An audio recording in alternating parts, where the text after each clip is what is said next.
Hello, everyone, and welcome to the Golden Astrologer Podcast. Today is Sunday, December 24th in the year 2023. And I am here in lovely Escazú, Costa Rica, in my garden on my patio, and it's 10:15 a.m. And I figured I'd do this early because Merry Christmas. It is Christmas Eve. And I hope all of you have some festivities planned for tonight and tomorrow. And I knew that people would be looking for this, so I said I'm going to do this today and do it early. Okay, so much is happening in the week ahead in this last week of December, because today's Sunday and next Sunday is the 31st. So we are officially in the last week of the year, the last week of December, and it is a really interesting, chock full of activity week astrologically. So let's get to it. Today, the sun is still in Capricorn, as it just entered Capricorn the other day, and it is making a very nice sextile to Saturn. And that is a very stabilizing influence. And interestingly enough, I don't see, all sorts of astrological discomfort, shall we say, over these next couple days, which is a good thing, because sometimes we get like eclipses on Christmas and it can bring up stuff, and emotions are like everywhere, and that's where we're not going this year. So that's actually good. However, we do have a full moon coming, but I'll talk about that in a minute. So this is a very nice stabilizing energy. Saturn in Pisces, the sun in Capricorn, and Saturn rules Capricorn. So we're in this nice flow between the sun and Saturn.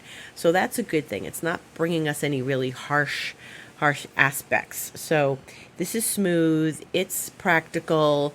Even though Mercury's retrograde, it still sort of smooths out these next couple of days, which I think is very helpful. Tomorrow on Christmas Day, we get Venus trine Neptune at 12:15 p.m. Eastern Time, and this is really lovely. Venus and Neptune work well together, and they harmonize together when they're in this trine, which is a smooth flowing aspect. And it's so lovely, and it's perfect for a holiday. And it's about unconditional love. It's about opening your heart. It's about pleasantries and beauty and gratitude and spirituality and nature.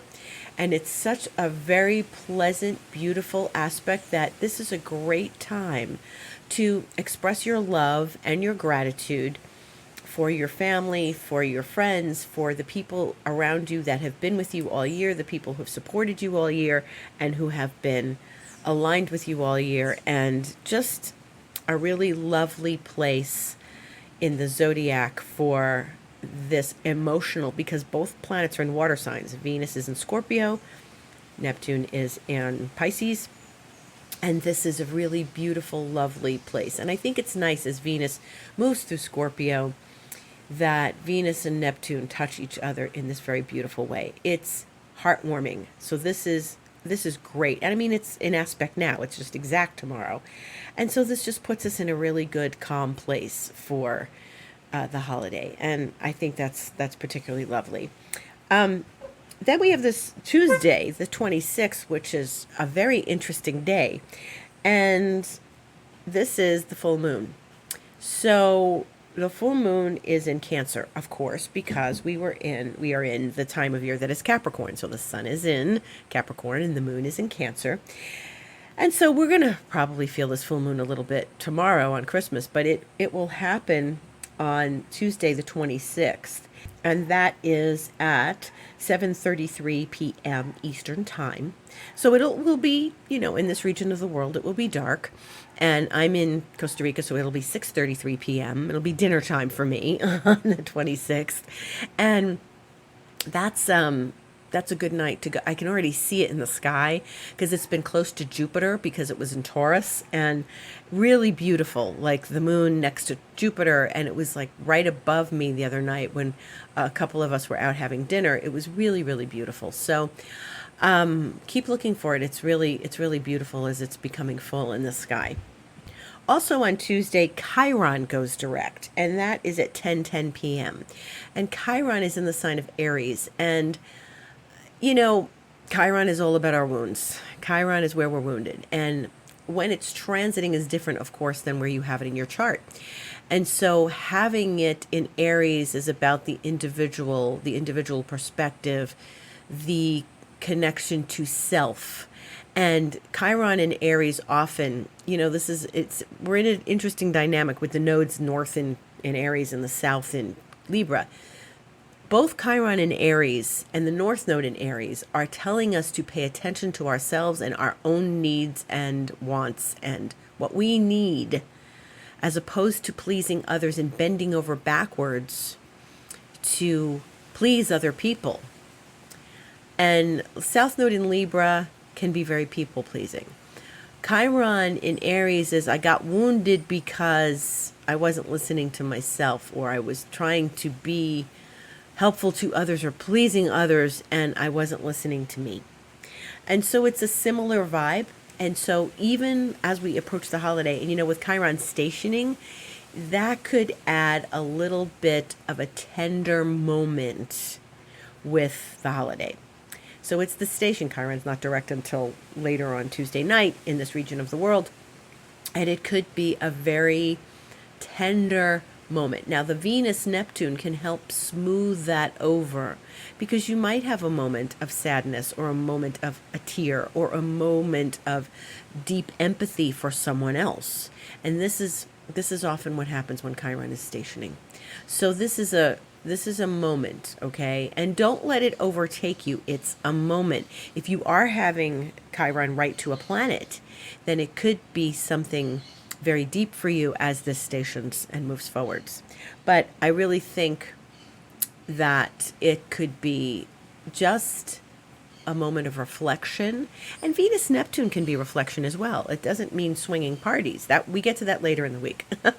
But Venus and Neptune are really a moment of empathy, compassion, sensitivity, in addition to the normal like creativity, heart opening, those things. But we want to pay attention to you got to pay attention to your feelings.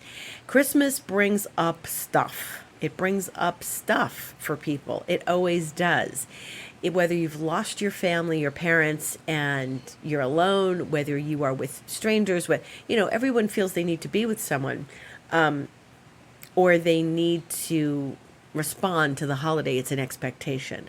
But it doesn't have to be that way. And as long as you feel you are doing what's in your heart, whether maybe you just go do volunteer work on the holiday, maybe you go and spend it with friends, it doesn't matter as long as your heart is full. And it's so important to take time, because otherwise it's just another day and it's the same old thing. And then we have this itch to do work or chores or something. And it's important that you take time. It's a little poignant with Chiron going direct, but I really feel, and at the full moon, and I really feel it's just, it might bring emotions. So allow them, let them move through you. Do what's right for you. Absolutely. I was moved to write about my late partner on Instagram the other day, and it was the solstice, and he was British, so we went to Glastonbury and Stonehenge in our relationship, and we used to go to these places because they were the sacred sites of England. And he loved those places. And solstice was always important to him because he was an astrologer like me. And so as we enter the time of Capricorn and we enter the solstice, whether it's winter up north or summer down south, we're entering a new season, a new time, another point on the cardinal axis. And that cardinal axis, which is the beginning of Capricorn, the beginning of Cancer, the beginning of Libra, the beginning of Aries, these are moments when we are shifting perspective, shifting seasons. Here, of course, like I've said, there's no season change. There's a little bit of a season change, but not on the solstice. But this is important to connect to, because right now it's the time when the sun is having the shortest days, and now the sun is starting to come back to us. The days will get longer, and we'll have more sunlight. And as it, gets closer to the next solstice, which is in June, and when we have the longest days. So we've just experienced the longest night, the longest period of darkness, which is always highly metaphorical for where we are. And this is all, remember what I was saying last week and the week before. Saturn rules this time of year. We're no longer in that Sagittarius sun period. We're in the period of Saturn. And this was, there was also the ancient pagan feast of Saturnalia, which celebrated the solstice, and the shortest day of the year. And it's the death of the sun god. So this is the time of year when it is the death of the sun god and then reborn again at Christmas. And this is when the light starts to come back and you really start to notice it. When I was a kid, my mother used to say, oh yeah, we start seeing the light come back after New Year's. Yeah, that's when you really notice it. You're like, oh yeah, it's later out. It's a little later. Maybe it's 20 minutes later or 15 minutes later. But the light is around longer. Yes, and this is the moment of darkness. So it is the time to go inside. Go within. Take your moments, especially with Chiron going direct, and you have these social energies with Venus and Neptune. But the solstice, the time of Saturn, the sun and Saturn connecting, and then also this Chiron going direct and the full moon. This is a lot of energy right now. That is asking us, full moons, people often want to go have tears and emotions during full moons. So don't be afraid to do that. Don't think, oh, my Christmas was ruined. I was in this mood. Go deal with your mood. Take time out. Take a half an hour. Go by yourself. Go meditate. Go for a walk. And allow these emotions to come because they're big right now. And some Christmases go past us and it was just like, yeah, it's a lot of Venus, Jupiter. No, this isn't one of those. This is sensitive and lovely, and it allows us to go deep because of the Venus Neptune. But there's not harsh aspects, thankfully. There's no like Saturn with an eclipse, okay? And but it is softening. This is about softening into your feelings. And that's what we're doing right now. We're softening into those feelings and allowing them to come forward. So then we start getting into Wednesday when we have the sun trining Jupiter. And the sun and Jupiter are like in a good place. So that's good because the sun's in Capricorn and Jupiter's in Taurus. And Jupiter is slowing down because it's going to go direct. But the sun in Capricorn and Jupiter in Taurus, this is earthly pleasures. This is people going and getting sales after Christmas in their favorite stores. The after Christmas bargain bonanza extravaganza. But also it's pleasant and it's lovely and it's still more of the same of going with this flow in life and the experience of, gently allowing things to come forward and being in the flow. So we're looking at some poignancy, but some very good aspects that are supporting us during this time. Now, the other day, I think was very high energy, and that was like Friday. I didn't sleep well Thursday night. I was exhausted on Friday. Friday had a lot of energy. That was the one I was talking about last week, where Mercury was going into Sagittarius backwards, and the sun was going forwards into Capricorn from Sagittarius, and they were meeting, high-fiving each other, and going in opposite directions. And so that's when Mercury was combust. And I felt the energy now has calmed down quite a bit. But when Mercury's combust, Mercury's the intellectual planet. Mercury's high energy. Mercury's like, yeah, let's go. Let's do it. Yeah. I've got lots of thoughts. I've got lots of ideas. I've got lots of details.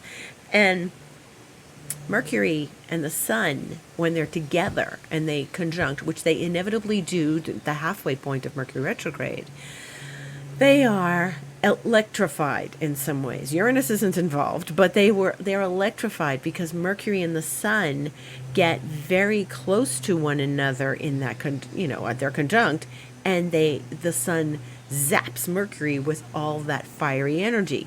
Yes, that's what combust is. Something, when something's like combustion. Yes, that's what that means. But Mercury's behaving itself now. It's doing that square to Neptune late Tuesday, early Wednesday, 2:43 a.m. Eastern time.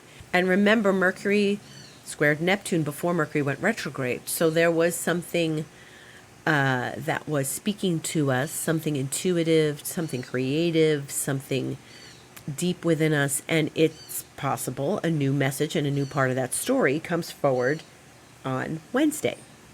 And I spoke of that. I spoke of it on Instagram. I spoke of it here on the podcast, that it is Mercury and Neptune can be a little confusing.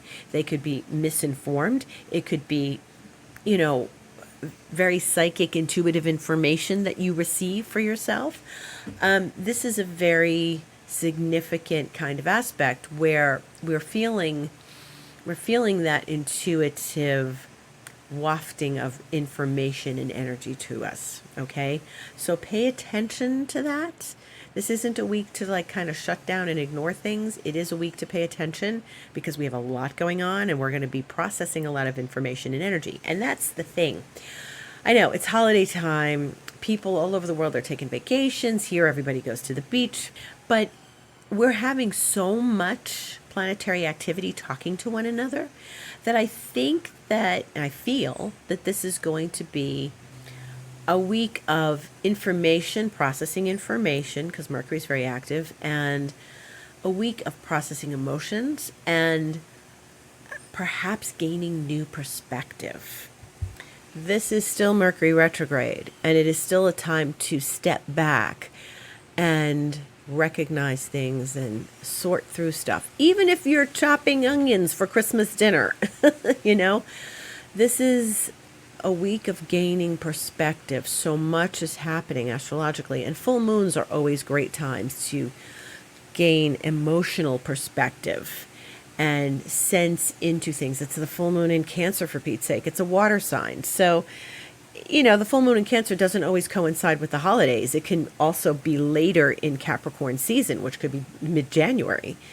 But it's an important moment right now to sense into things, be present for yourself and whatever you're feeling. I always say that, right? But this week is more sensitive to that. And if you are feeling sensitive, remember to go lick your wounds if you feel you need to, because of Chiron going direct, okay? Later in the week, we start to get some more rock and roll, like fun times rock and roll, as Venus leaves Scorpio and goes into Sagittarius on Friday the 29th at 3:24 p.m. So Venus is going to finish up her tour of duty in Scorpio, where she's not entirely happy. And I can tell you that I always feel that shift from Venus and Scorpio to Venus and Sag. It's like whoosh, something gets lifted. The heavier, deeper energies of Scorpio give way to the lighter, more frivolous party energies of Sagittarius. And so while we may be feeling sensitive and maybe a little emotional earlier in the week, we're going to give way to like a little more frivolity as Venus moves into Sagittarius. And so then she'll be there for about a month or so. So she's here Friday the 29th. She moves in 3:24 p.m. Eastern time. And then the next day on the 30th, one of the moments we've been waiting for, Jupiter goes direct. 9:40 p.m. Eastern Time, Saturday the 30th. So Jupiter's going to be direct for New Year's Eve. Venus will have just moved into Jupiter's domain the day before. Now we're getting release. Now we're starting to relax. Now we're starting to feel abundant. We're starting to have fun. We're starting to release last year. Because remember, when Mercury goes retrograde, we're always in that place, that dynamic place of review. Review, reveal, revise, rewire, everything, all the re's, right? When it happens, as I've said before in this space, when it happens at the end of the year, the very end of the year, it really is a deep period of review of where we've been, whether it's, you know, these last months, this last year, what this year has looked like to us. And so those energies are still with us till January 1st, but really I think it's going to start to lighten up Friday the 29th when Venus moves into Sagittarius. And so we're still with some sensitivities. I think this week is kind of split into two kinds of energies. There's the earlier part of the week where we're more sensitive, we're gathering with others, or maybe we want to be alone. We have a desire to nurture ourselves, you know, under that Cancer full moon, nurture, be there for others, connect, be sensitive, be listening to emotions, feeling into that, really deeply connecting, taking moments of that and connecting with that. And then we can release. Then we can move forward a little more energetically, fiery, Jupiter going direct, Venus. And here's what's really interesting. Venus is in Jupiter's sign. Venus is going to go into Sag. That's big. Jupiter is in Venus's sign, right? Jupiter's in Taurus. So this is really connected. I think this is going to be a happy new year. There's always stuff. There's always things in the world. You always hear some stories. But for the most part, I think this is like we're really releasing this past year. So focus on this week. I know it's holiday. You're like, well, I got my family here. People are here from out of town. Blah. Deb, what are you talking about? I can't go. Yes, you take some moments and you go for a walk, or you take a moment even before you go to sleep at night to be grateful, to have a space of recognition and a space of peace, finding that space of peace earlier in the week.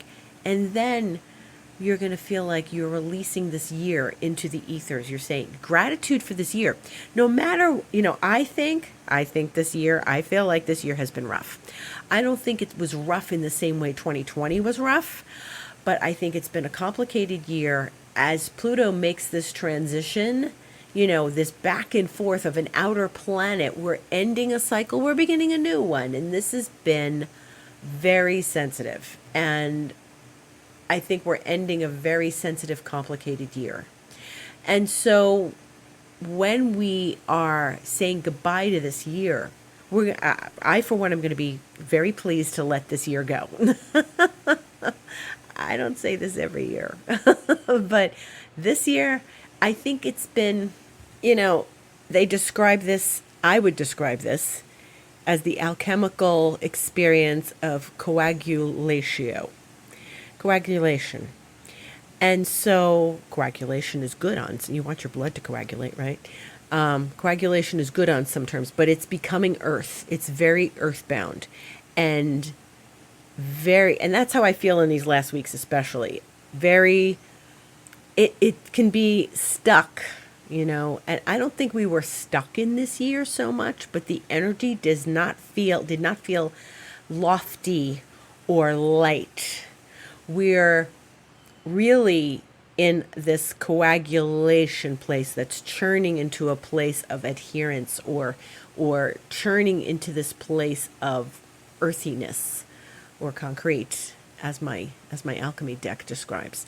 But this is so important to recognize, because when we start to see this Jupiter-Venus push at the end of the year, and as I've said before, the end of this year is a very big push forward, with Jupiter going direct and then Mercury the next day or so, the next 48 hours or less, and Venus going into Sag. This is a big relief. So I think there's going to be a big relief at the end of this year as we release something. But this is, we're going to feel better. I think we're always feeling better when Mercury goes direct. And then sometimes the shadow's a little rough, but and then Jupiter going direct is always going to feel better. And Venus going to Sag is always going to go better. So in these last moments of 2023, we are going to start to feel better. So the next time I see you or you hear me on this podcast, which I'll do, daytime New Year's Eve, is really we're going to have some experience of having these shifts already in place. So by the time I do this podcast again, there will be several shifts that have occurred, and we're going to get to sense, and I'll describe what that release feels like. So stay tuned. But this is a very important thing to notice. It is like when I say that advanced state of stuckness or that feeling of concrete or coagulation, it's about earth, okay? It's about earthiness. And when you've got to turn the soil to plant your seeds, it's like that. It's sometimes the earth is really hard. It's dense. And right now, like here in Costa Rica, okay, the earth isn't as pliable because it stopped raining. So if I want to dig and plant something, I have to dig harder, or I've got to soften the earth with water. And, leave the hose on and let the water flow and dig up what I need to dig up. So if maybe you want to move a plant, maybe you want to plant a new plant, but putting your seeds in the earth now, which is fine, it is really about kind of getting into that earth and digging up the earth. Now, that being said, what is earth in astrology? Well, there's Taurus, which is where Jupiter is, and there's Virgo, which is ruled by Mercury, which is retrograde, and then there's Capricorn, which is where Pluto is. For a little less than a month now, it's going to be in earth, and then it's going to go into air.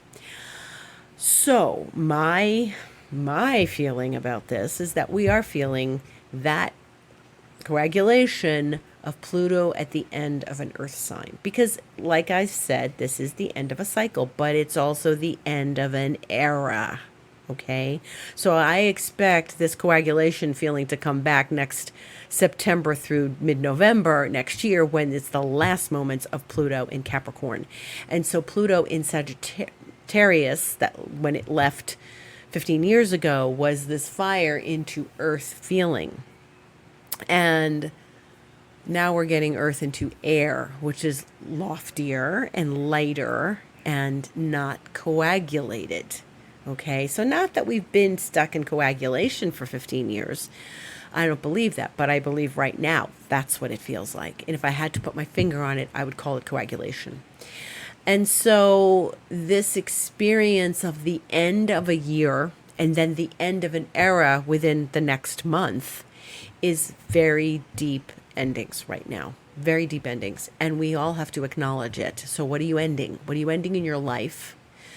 What are you saying goodbye to as this year closes? Because we look at our lives, like typically you look at your life in the time periods of these years and months, and however, like you'll like Friday night say, "Oof, what a rough week. Oof, it's like a crazy month." Something, and then the year ends, and then we look at our lives because we've set up our calendar, Saturn, this way. And we look at how we have fared during the last 12 months, and we begin a new cycle. But we're ending the cycle of a year. We're ending the cycle of Pluto in Capricorn next month, and we're ending the era this coming year. So there's like Pluto's going to spend more time in Aquarius than in Capricorn in 2024. So I look forward to that release of coagulation. And I feel like some of that is going to get stirred up and released in these last few days of the year as Venus moves into Sag and as Jupiter goes forward, even though Jupiter's in an earth sign. It's going to be some relief, piece by piece, over these next weeks. So what part of your life feels like it's in coagulation? It's a little too much advanced state of coagulation. There's this feeling of maybe a little bit of stuckness. And then we always look to the new year as like, I'm going to get unstuck this year. I'm not going to do this. I'm not going to do that. I'm going to do these other things instead. I'm going to, and what's more important is I'm going to feel into what I want. And this is what I was talking about in my lecture the other night. Oh, yes, my lecture the other night. So I gave that lecture, Vision of the Future 2024, and it is still available for you to receive. If you'd like to buy it, you can come email me, deb@debmcbride.com.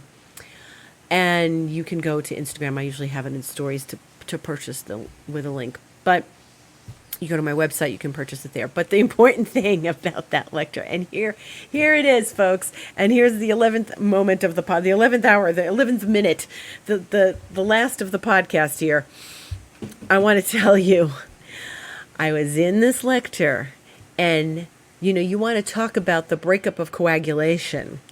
I was in this lecture, and I hope you listen to the end of this podcast because this is a very important moment we're going to talk about. My friend Claudia attended, and she said, there's going to be 72 elections in the world in 2024. And I said, that's, we were saying, wow, that's incredible, throughout the world. And it's never happened in history. Okay, so we talk about this, and you can see it live and happening if you get the recording. And she's talking about these 72 elections. Now, I don't know all 72 countries. I guess we could look them up that are going to have elections. I know the United States is one of them. But 72 countries will have elections, and this has never happened, or this is historically, not in our lifetime especially, it hasn't happened. So this is important, and I said, when she said that, that's going to be major shifts and changes in the world and into the global environment. This is going to be, and as I said that, an earthquake happened here in Costa Rica. So here I was saying these very words, and in that very moment, not 5 minutes later, not before, not earlier as we began the lecture, my Zoom masterclass, I uttered those words, great shifts and changes in the new year, next year with those 72 elections globally, in the global atmosphere, in the global world. The earthquake hit here. And of course, everybody else wasn't in Costa Rica on the experience on my masterclass. And I said, girls, we just had an earthquake here. And they were like, you are kidding me. And I was like, no, we just had an earthquake. And it felt big, It was a 3.7. And it felt bigger to me. I mean, but no damage was done. It just felt like the house shook from left to right and then sort of back again. And that's what they do. They feel like they go from left to right or right to left or up to down or something. But this was an earthquake.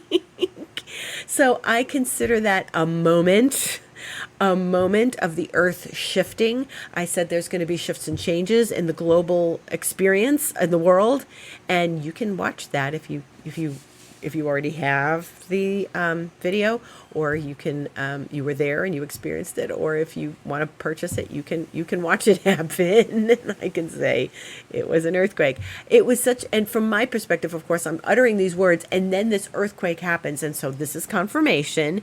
And truer words have never been spoken, and the coagulation is being shaken up. So any state of coagulation, to me, what this tells me is any state of coagulation that we've experienced in this last year and what's coming next year, it's all going to get shaken up. Aquarius is a shaky sign, Hey, I'm an Aquarius, and I know this. It's like we're not an earth sign. It's not Capricorn anymore. We're going into this big Aquarian experience.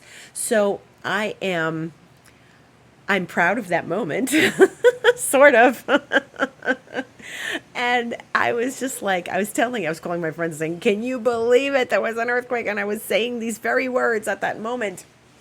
And oh my God. So that was the moment of the week for me. I was like, whoa. And I have to say, nature will never fail you. Never. She will speak to you at the absolute correct moments. Absolutely. And so, I've gotten used to these things here. And sometimes you do, like, I feel my heart pounding afterwards, but I was keeping it together because I was speaking to people in an audience. But it was so important. Nature was really speaking to us in that moment. And I invite you to get the video and watch it because it was a moment. And I do believe that this was something deep and profound that I was connecting to. When I do these things, when I do my podcast, when I do my lectures, when I talk to someone in session, there's a certain amount of channeling that I'm doing. That energy is coming through me and words are coming to me from spirit. So, that was no exception. That was a big moment. So we have to look forward to these changes and these shifts in the new year. So what I want you to do this week is to connect with your emotions, connect with your feelings, connect with things that are deeply embedded, wounded, connected in these next days, whatever you're feeling, and then release everything. Do a big release ritual, light some candles, clear your space, do a big space cleanse Friday, Saturday. Do this big space cleanse as Jupiter moves forward, as Venus embraces Sagittarius, Jupiter's domain, and we go into a bigger, better energy at this end of the year. And we pray to end this coagulation over these next weeks and move forward. And I want to wish you a very Merry Christmas if you're celebrating, a beautiful holiday. I hope it is filled with joy and abundance for you. And I am here and available to speak to anyone. If you'd like to contact me for a session or anything, My website is thegoldenastrologer.com. My Instagram is the Golden Astrologer, and this podcast is the Golden Astrologer Podcast. And I'm available for Reiki, for astrology, obviously, and for expansion mentoring. And as Jupiter goes forward, we can embrace our own expansion. So come join me in expansion mentoring 3 months, 6 months, 12 months. As we move into the new year, it may be exactly what you need and help you overcome coagulation. And I wish you a beautiful week, a beautiful holiday. Thank you so much for listening. Gratitude to all of you at this wonderful time of the year in this perfectly beautiful holiday season. Thank you for listening. Have a beautiful week.